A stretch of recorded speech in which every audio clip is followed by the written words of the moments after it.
Assalamualaikum warahmatullahi wabarakatuh. Nama saya Vito Aristianto dengan nomor NIM 040203200061. Saya dari kelas B3 dengan mata kuliah metode penelitian kuantitatif.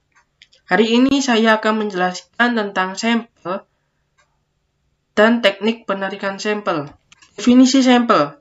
Sampel adalah bagian dari jumlah dan karakteristik yang dimiliki oleh populasi tertentu atau populasi dalam penelitian.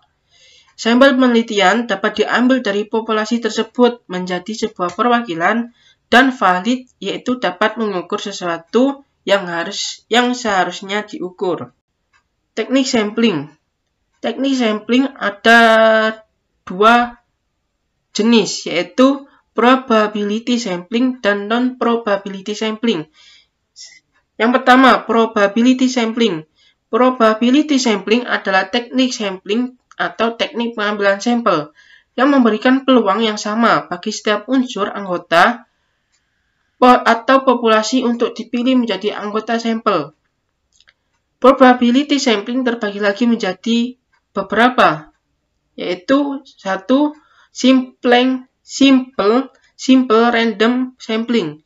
Simple atau sederhana karena pengambilan sampel anggota populasi dilakukan secara kala tanpa memperhatikan strata yang ada dalam populasi tersebut.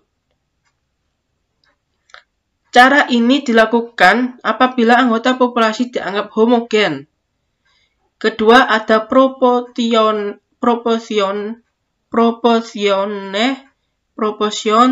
stratified random sampling. Teknik yang digunakan, teknik proportion stratified random sampling ini digunakan apabila populasi mempunyai anggota atau unsur yang tidak homogen dan berstrata proporsional. Misalnya, jumlah karyawan dalam organisasi mempunyai latar belakang pendidikan yang berstrata proporsional. Kemudian yang ketiga, yaitu ada disproportion stratified random sampling. Teknik ini digunakan untuk menentukan sampel apabila populasi berstrata tetapi kurang proporsional. Kemudian yang keempat ada cluster sampling atau area sampling. Teknik yang dilakukan dengan menentukan penduduk mana yang dijadikan sumber data. Maka pengambilan sampelnya berdasarkan daerah populasi yang akan ditetapkan. Teknik ini dilakukan apabila objek yang diteliti atau sumber data sangat luas. Kemudian ada teknik sampling yang kedua, nomor 2, yaitu non-probability sampling. Non-probability sampling adalah teknik sampling atau teknik pengambilan sampel yang tidak memberikan peluang yang sama bagi setiap unsur anggota atau populasi untuk dipilih menjadi anggota sampel. Non-probability sampling ini terbagi lagi menjadi beberapa, yaitu pertama, sampling sistematis. Sampling sistematis adalah teknik pengambilan sampel berdasarkan urutan dari anggota populasi yang telah diberikan nomor urut. Misalnya, anggota populasi diberi nomor urut terdiri dari 50 orang dengan nomor 1 sampai dengan nomor 50 pengambilan sampel. Dapat nomor ganjil atau nomor genap saja atau kelipatan dari bilangan tertentu. Yang kedua dari non-probability sampling, yaitu ada sampling kuota. Sampling kuota adalah teknik untuk menentukan sampel dari populasi yang mempunyai ciri-ciri tertentu sampai jumlah kuota yang diinginkan. Yaitu yang ketiga dari non-probability sampling ada sampling aksidental. Sampling aksidental adalah teknik penentuan sampel berdasarkan kebetulan, yaitu siapa saja yang secara kebetulan bertemu dengan peneliti dapat digunakan sebagai sampel apabila dipandang orang yang kebetulan ditemui itu cocok sebagai sumber data.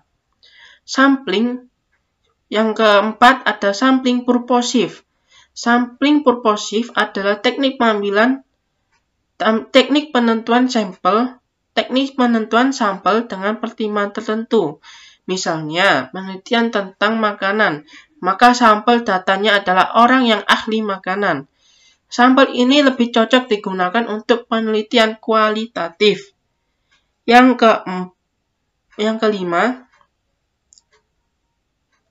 kelima, ada sampling jenuh. Sampling jenuh adalah teknik penentuan sampling apabila semua anggota populasi digunakan sebagai sampel. Hal ini sering dilakukan apabila jumlah populasi relatif kecil, kurang dari 30 orang. Yang terakhir atau yang keenam dari non-probability sampling yaitu ada sampling snowball. Snowball sampel adalah teknik penentuan sampel yang mula-mula jumlahnya kecil kemudian menjadi besar, yang artinya permasalahan tersebut menjadi menjalar dan mengakar pada narasumber terakhir sekali. Kemudian ada menentukan ukuran sampel. Membahas masalah ukuran sampel, maka dapat dikemukakan suatu teorema tentang variabel tunggal atau univariat, yaitu teorema limit sentral yang menyatakan statistik rata-rata mempunyai distribusi normal untuk ukuran sampel yang mendekati tak terhingga. Akan tetapi, dalam praktek teorema limit sentral telah dapat diterapkan untuk ukuran sampel minimal 30. Bahkan dinyatakan untuk ukuran sampel lebih dari 20. Kemudian ada sesuatu yang harus diperhatikan dalam perhitungan ukuran sampel, antara lain yaitu pertama, ukuran sampel tidak dihitung sebagai persentase tertentu terhadap ukuran populasi. Kedua, tidak ada rumus ukuran sampel yang sederhana dan berlaku secara universal untuk tiap rancangan studi. Yang ketiga, tiap rancangan studi umumnya memiliki rumus perhitungan ukuran sampel yang berbeda.